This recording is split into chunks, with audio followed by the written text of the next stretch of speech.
Okay, so today net of này trong video này nhóm nâng để ông bí countable nouns hay nâng uncountable nouns. Trongភាសាខ្មែរគឺយើងនិយាយថានាមដែលអាចរាប់បានហើយនឹងនាមដែលមិនអាចរាប់បានបាទបើយើងគិតទៅគ្រាន់តែរាប់បាននិងរាប់មិនបានហ្នឹងគឺវាមិនមានអីពិបាកទេប៉ុន្តែត្រូវចងចាំថានៅក្នុងភាសាអង់គ្លេសបាទនាមខ្លះដែលមិនអាចរាប់បានហ្នឹងគឺនៅក្នុងភាសាខ្មែរឬក៏នៅក្នុងភាសាផ្សេងទៀតគឺអាចរាប់បានអញ្ចឹងទាមទារឲ្យអ្នកទាំងអស់គ្នាដឹងថាវាគឺជា countable nouns ឬក៏ uncountable nouns ចឹងវាមានកលឹះមួយចំនួនដែលអ្នកនរគ្នាអាចសម្គាល់បានថា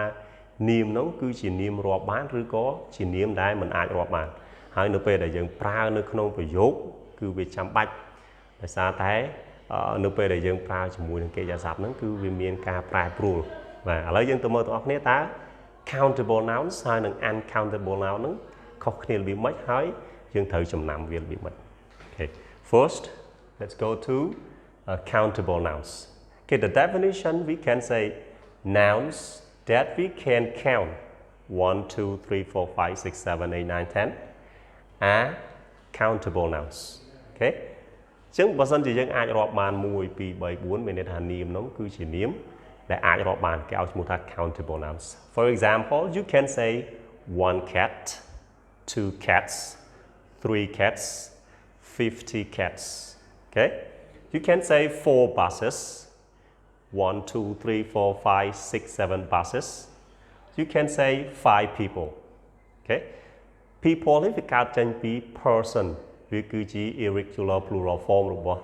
person ទៅជា people អញ្ចឹង 5 people អញ្ចឹង we can count 1, 2, 3, 4, 5. Okay. So this is called countable nouns បាទជានាមរាប់បានអញ្ចឹងតើយើងអាចសម្គាល់ countable noun ហ្នឹងដោយរបៀបណា Okay, here we can recognize countable nouns by number 1 is using with a or an or numbers 3 4 5 6 7យើងអាចសម្គាល់វាថាវាគឺជា plural form ជា countable noun មានថានាមហ្នឹងអាចរាប់បានគឺនៅពេលដែលយើងប្រើវាបានជាមួយនឹងពាក្យថា a ឬក៏ an វាស្មើនឹងពាក្យថាមួយOkay? ឬក៏ប្រើជាមួយនឹងចំនួនផ្សេងទៀតបាទ10 20 30 40អញ្ចឹងបើសិនជាអ្នកទាំងអស់គ្នាឃើញ ឬក៏ n ឬក៏ចំនួនអីមួយនៅពីមុខ noun ហ្នឹងមានន័យថា noun ហ្នឹងគឺជា countable nouns មួយទៀតគឺ having plural forms បាទអញ្ចឹង countable noun ឬក៏យើងអាចនិយាយបានថាជា plural nouns កាលណាយើងនិយាយថា plural nouns មានន័យថា noun ហ្នឹងគឺវាអាច count បានហើយអាចរាប់បានហើយអញ្ចឹង having plural forms មានន័យថានាមហ្នឹងគឺវាមានទម្រង់ពហុវចនៈអញ្ចឹងយើងមិនមែនសំដៅតែឯកវចនៈមួយទេកាលណាឯកវចនៈយើងអាចច្រឡំជាមួយនឹង uncountable noun ប៉ុន្តែនៅពេលដែលអ្នកនរគ្នាឃើញនាមហ្នឹងមានទម្រង់ជា plural form គឺមាន s ឬក៏ es បាទយើងនឹងរៀនអំពី plural form របស់ noun បន្តទៀតពេលនោះគឺអ្នកនរគ្នាអាចដឹងវាថាវាគឺជា countable nouns countable noun Okay number 3 is using with a few okay many a number of បាទអញ្ចឹងពាក្យទាំងអស់នេះគឺមាននៅក្នុងវីដេអូដែលខ្ញុំបានផុសរួចហើយគឺ we use a few many a number of ជាមួយនឹង plural noun ឬក៏ countable noun អញ្ចឹងនៅពេលដែលអ្នកនរគ្នាឃើញ noun ហ្នឹងនាមហ្នឹងប្រើជាមួយពាក្យ a few many នៅពីខាងមុខណាបាទវាគឺជាចំនួនដែរប៉ុន្តែអានេះចំនួនមិនច្បាស់លាស់អញ្ចឹងមានន័យថា noun នោះគឺជា countable noun ដែរអញ្ចឹងយើងអាចប្រើពាក្យថា a few books ណា many people អញ្ចឹងយើងអត់ប្រើជាមួយ uncountable ទេគឺយើងប្រើជាមួយនឹង countable គឺ a few many and numbers of មួយទៀតគឺ using with plural verb forms បាទបើសិនជាអ្នកនរគ្នារៀនអំពី subject verb agreement បាទ plural verb form គឺវាអត់មានបន្ថែម s ឬក៏ es ទេបាទអាហ្នឹងបើសិនអ្នកនរគ្នារៀនដល់កន្លែងហ្នឹងអ្នកនរគ្នាប្រកាសជាដឹងថាអាណាគេដែលយើងហៅថា plural verb form អញ្ចឹងបើសិនជា noun ហ្នឹងប្រើជាមួយនឹង plural verb form វាគឺជា countable noun ដែរបាទ countable noun ដែរឥឡូវយើងមកមើល uncountable noun វិញតើវាខុសគ្នារបៀបម៉េចវាផ្ទុយគ្នាបើនិយាយទៅគឺវាផ្ទុយគ្នា Okay, so uncountable nouns, the definition is nouns that we cannot count 1, 2, 3 are uncountable nouns បាទអញ្ចឹងនាមដែលយើងមិនអាចរាប់បានបាទយើងមិនអាចរាប់1 2 3 4បានយើងឲ្យឈ្មោះថា uncountable nouns example water អូខេទឹកយើងមិនអាចរាប់មួយទឹកពីរទឹក3ទឹកទេបាទអញ្ចឹងអាហ្នឹងគេឲ្យឈ្មោះថា uncountable noun អូខេអញ្ចឹងយើងអត់អាចនិយាយថា one water two water បានទេមួយទៀត weather អាកាសធាតុគឺយើងអាចរាប់បានដែរយើងអាចនិយាយថាមួយអាកាសធាតុ3អាកាសធាតុ4អាកាសធាតុបានទេអូខេ rice ក៏យើងមិនអាចរាប់បានដែរអញ្ចឹង rice យើងរាប់បានយើងអាចនិយាយថា two rice three rice ណា some rice បាន some អាចប្រើជាមួយ uncountable noun បាន milk បាទ milk ហើយនឹង water នេះដូចគ្នា milk water tea coffee ជាប្រភេទអង្គធារាវហ្នឹងគឺយើងមិនអាចរាប់វាបានទេបាទយើងអាចមកទឹកដោះគោ2ទឹកដោះគោ3ទឹកដោះគោទេបាទក្នុងភាសាខ្មែរយើងក៏អញ្ចឹងដែរយើងមិនអាចនិយាយថាមកទឹកដោះគោទេគឺយើងនិយាយថាទឹកដោះគោមួយកំប៉ុងឬក៏ទឹកមួយកែវអញ្ចឹងណាអញ្ចឹងវាមាន unit របស់វាមានຂະຫນាតរបស់វាគេ bread ដូចគ្នាយើងអាចនិយាយថាមកនំប៉័ង2នំប៉័ង3នំប៉័ងទេបាទយើងអាចនិយាយថានំប៉័ងមួយដើមឬក៏នំប៉័ងមួយប្រទេសបាទ so the word water weather rice milk ហើយនឹង bread ហើយនឹងមានមួយចំនួនច្រើនទៀតគឺគេឲ្យឈ្មោះថា uncountable nouns បាទអញ្ចឹងតើ uncountable noun យើងសម្គាល់បានដោយរបៀបណាបាទយើងអាចសម្គាល់បានដោយរបៀបណា Okay the first one is having no plural forms បាទគឺ uncountable noun គឺអត់មានទម្រង់ពហុវចនៈទេអញ្ចឹង water ទោះបីយើងដាក់1 2 3ក៏ដោយគឺយើងអត់បន្ថែមអីទេបើយើងដាក់1 2 3គឺខុសតែម្ដងអញ្ចឹង water there is no plural form there is no s I mean waters weathers rises អត់មានអញ្ចឹងទេគេអញ្ចឹងវាអត់មានទម្រង់ពហុវចនៈបាទហ្នឹងគេឲ្យឈ្មោះថា uncountable nouns មួយទៀត using with some any a lot of but there is no plural form បាទមានន័យថាយើងប្រើជាមួយនឹង some any ដែរ a lot of ដូចគ្នា countable ហើយនឹង uncountable noun គឺអាចប្រើជាមួយនឹង some any a lot of ដូចគ្នា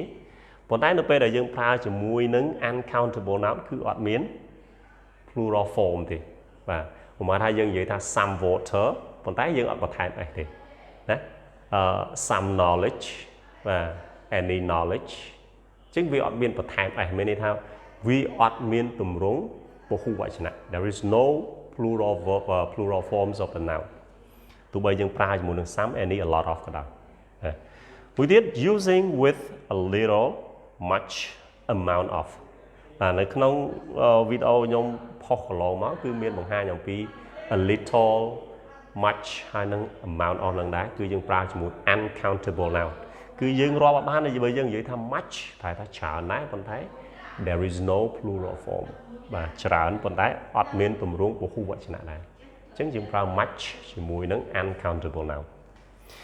ហើយចុងក្រោយគឺ using with singular verb forms ទោះបីជាមាន some a lot of any អីក៏ដោយគឺវាប្រើជាមួយនឹងកិរិយាសព្ទគេឲ្យឈ្មោះថា singular verb form ទម្រង់ឯកវចនៈ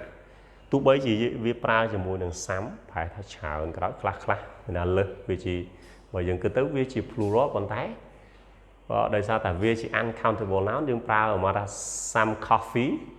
យើងប្រើជាមួយនឹង is អញ្ចឹងទៅអញ្ចឹងយើងអត់ប្រើជាមួយនឹង are ទេអញ្ចឹងដូច there is យើងអត់និយាយប្រើអត់ប្រើ there is some water in the glasses អញ្ចឹងអត់មាន there are some water in the glasses អញ្ចឹងកន្លែងនេះគឺខ្ញុំអត់បានឧទាហរណ៍មួយទេប៉ុន្តែខ្ញុំសង្ឃឹមថាអ្នកនរគ្នានឹងបានយល់បាទចំណុចមួយទៀតដែលអ្នករៀនភាសាអង់គ្លេសតែងតែឈឺក្បាលគឺមាននាមមួយចំនួនគឺអាចរាប់បានផងអាចរាប់មិនបានផងអូខេអញ្ចឹង some noun can be countable or uncountable ខ្ញុំលើកឧទាហរណ៍អីគេ Sam call my brother 3 times a week អូខេយើងមើលពាក្យថា 3 times មានន័យថា times ពេលហ្នឹងគឺជា countable nouns មានថាអាចរាប់បានអញ្ចឹងមានន័យថា Sam ទេមកបងប្រុសរបស់ខ្ញុំហ្នឹង3ដងក្នុងមួយសប្តាហ៍ và chẳng 3 times មានន័យថា3 ដងកន្លែងហ្នឹងប្រែថា3 ដងបាទមិនមែនសំដៅទៅលើពេលវេលាជាទូទៅទេបាទកន្លែងហ្នឹងគឺយើងអាចរាប់បានប៉ុន្តែនៅពេលដែលខ្ញុំនិយាយថា Thor works as a manager he doesn't have a lot of free time អញ្ចឹងកន្លែងនេះអត់មានS ទេបាទ free time ពេលនេះគឺជា uncountable noun បាទអញ្ចឹងយើងសំដៅទៅលើពេលវេលាដែលគេមានអញ្ចឹងអត់មានពេលទំនេរច្រើនទេបាទអញ្ចឹងទោះបីយើងប្រើជាមួយនឹង a lot of ក៏ time នឹងអត់មានអីដែរប៉ុន្តែអានេះគឺយើងសំដៅទៅលើចំនួនដង 3 times ឃើញទេអញ្ចឹងវាមានអត្ថន័យនឹងផ្សេងគ្នាបាទការអ្វីដែលយើងចង់ផ្ដោតទៅលើនឹងគឺវាផ្សេងគ្នាអញ្ចឹងវាមានការលំបាកខ្ញុំជឿជាក់ថាលំបាកមែនអញ្ចឹងបានជាកន្លែងនេះខ្ញុំនិយាយថា the best way to know if the nouns are countable or uncountable is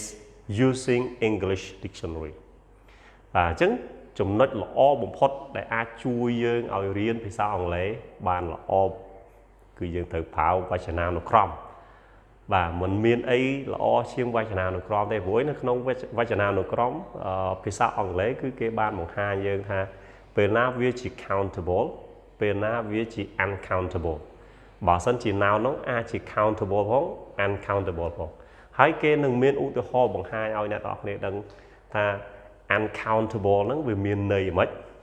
countable ហ្នឹងវាមានន័យដូចម៉េចបាទនេះគឺជាចំណុចសំខាន់ដែលអាចឲ្យអ្នកនរគ្នាដឹងថាវាជា countable ឬក៏ uncountable ហើយអត្ថន័យវាហ្នឹងរបៀបម៉េចអញ្ចឹងទាមទារឲ្យអ្នកនរគ្នាហ្នឹងចងចាំម្ដងមួយបាទដោយសារតែអាហ្នឹងវាអត់មានក្បួនបាទអញ្ចឹងអាក្បួនមួយចំនួនតែខ្ញុំបញ្ជាក់ពីខាងដំបូងថាវាជា countable ហើយនឹង uncountable ហ្នឹងគឺវាមានប៉ុន្តែ